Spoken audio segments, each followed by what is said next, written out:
generally speaking. So whenever you feel like down, sad, or angry, what do you participate in order to take care of yourself? Recreational drugs. No, but on a serious level, like in what sense? Take care of myself physically, mentally? Yeah, in all of those aspects. This is funny actually. I'm religious, but I'm not a prayer person. Like, it's just, I don't know, it's just, it doesn't, I'm much prefer, like, if we're going the religious route, just speaking on that, for example, like, I would much rather sing, like, praise and worship, that's more me, than, like, a praying. So, for example, yeah, sometimes if I get down, I might bang some gospel tunes or something, or just listen to some music, not even necessarily uplifting music, just music in general. Maybe I might want to wallow in that so I can feel it fully, and then once I'm done with it, it's, like, done in the past, isn't it? So, yeah, that's kind of, as long as you know yourself, you'll take care of yourself, you get it? Yeah. Yeah. So when it comes to music, do you find that's a good space to escape? Or do you think it's a good space to take care? I think it's almost the opposite. Like, certain people will say they want to escape with music, but I like sort of use music to bring my reality into like real life. Like, I always say it, yeah?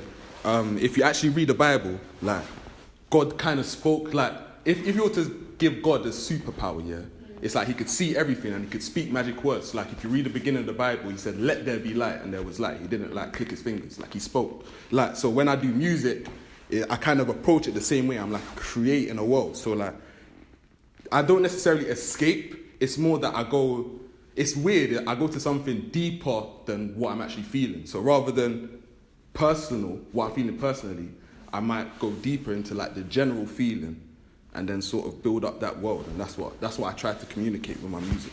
Okay, so instead of escaping, you're finding? Is that?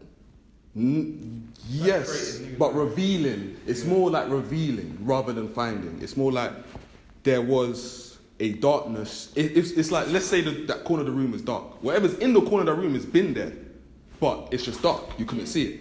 It's more like illuminating it to an extent. That's what I kind of want to do with music. That's what I like to do with music. Yeah. And then also just kind of vibes and party. Like, it depends. Like, music's different. Like, it's all different vibes, innit? It's like when you go into the studio, feel like creating that day, for the most part. Oh, that makes sense. Okay. Can you tell me about a moment when you didn't like your skin or your hair? Secondary school. Like, the hair thing less, actually. Okay. But at least for the skin colour. Like, it's funny because, like, I feel conflicted when I see, for example, like, dark-skinned women on Twitter in an uproar, feeling like they feel unappreciated. Because as a dark-skinned man, this is why I say secondary school. In secondary school, we went through the exact same experience. It's just the way we were taught to cope with it was get over it.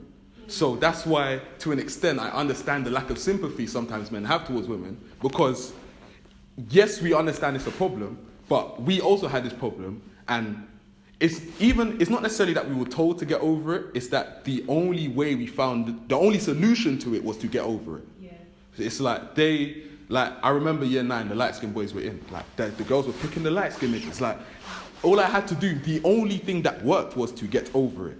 So it's like, when I see black women complaining, it's like, yes, to an extent, I understand your frustration, because, like, to an extent, I can relate, but get over it. The world's not going to turn. Like, adversity doesn't, like, everyone has adversity, everyone has problems. It's like, yes, you might be dealing with this very specific slice of hell, but everyone's got a hell, so you just got to conquer it, get over it, you get me?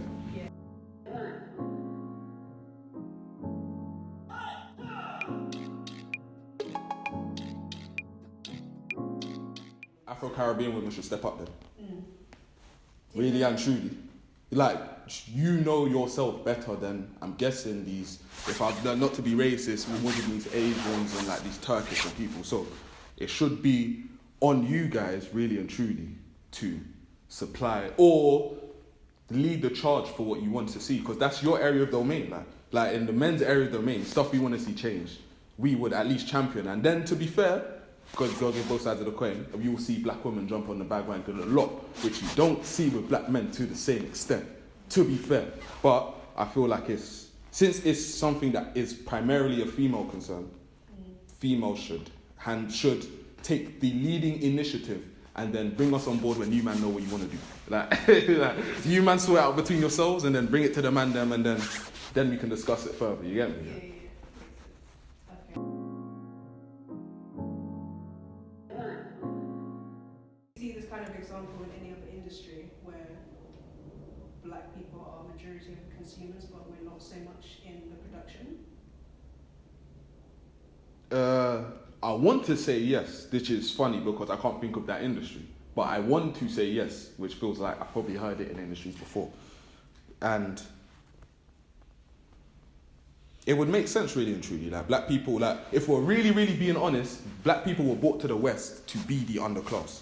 So it makes sense that they would have all the consuming. They would be heavy on the consumption side and not on the production side because they were literally only brought in to aid to production. They were brought, like, think about it, like America, the system of America is you bring in other people to produce for you. And then you reap the benefits and then they get whatever they get. You get me? So it's just, I think that's just a sad reality of being black in the West. And see, this is what I want to do. See, if we're getting into my personal goals, I want to create a black Monaco. Because then, like, because I was thinking about it, London doesn't have a black middle class area. Like, if you make it as a black person in London, you got to fly up, sir. Like you got to fly out the ends, like. So, what we need is sort of an area where, like, I think Chris Rock has this joke, like, in his neighbourhood, he's like the biggest comedian of all time, and his neighbour's a dentist, like just an absolutely ordinary dentist. Like, we need sort of neighbourhoods like that. Like, we need an area like that just for that. So like when people make it out, it's not just, oh, they're going to be with the white people. Like there's actually a group of their brothers like that they can go and be with. Like we see all Diddy and Jay-Z and them and then the Rock Nation brunch thing. And like I see JRM Gala doing their thing. Like I see like 3 galas popped up afterwards, which is strange, but don't watch that.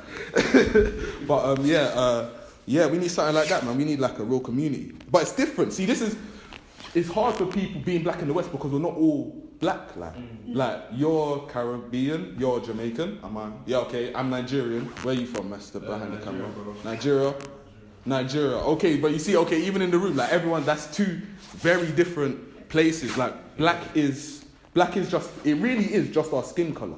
Like being Nigerian is so different to being Ghanaian, and really and truly being Yoruba is very different to being Hausa, which is different to being Igbo. So no, I'm Yoruba. Yeah, so like we need. This is why, as much as what I'm saying might sound bleak and pessimistic, I think it's optimistic because we are the first generation that have the commonality in black Britishness. Like, as much as you're Jamaican, I'm Nigerian, someone's Ugandan, we're all black British. Like, we all have a level playing, like a common understanding, level ground to start on. Yeah, exactly. So I think there's hope. I think in the future we'll see changes, but at the moment it's peak. Like, I ain't gonna lie, I'm the one to sugarcoat this shit. Like, but yeah, man.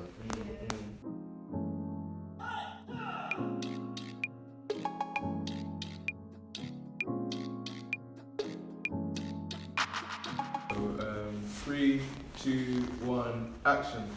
I'm just going to read out a statement. You can just give your...